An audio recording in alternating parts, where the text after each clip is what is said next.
AQSh prezidenti 12 davlat fuqarolariga mamlakatga kirishni taqiqladi. Shuningdek, Turkmanistondan keluvchilarga qisman cheklov o'rnatdi. Amerika Qo'shma Shtatlari prezidenti Donald Tramp 4-iyun kuni 12 mamlakat fuqarolariga mamlakatga kirishni taqiqlab qo'ydi.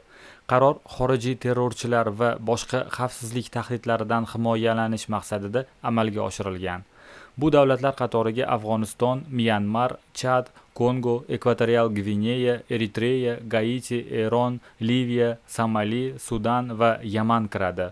Yana 7 davlat Burundi, Kuba, Laos, Sierra Leone, Togo, Turkmaniston va Venesueladan odamlarning kirishi qisman cheklangan. Tramp qarorga izoh berib, bizga zarar yetkazmoqchi bo'lganlarning mamlakatimizga kirishiga yo'l qo'ymaymiz degan. Uning aytishicha, ro'yxat qayta ko'rib chiqilishi va unga yangi mamlakatlar qo'shilishi mumkin.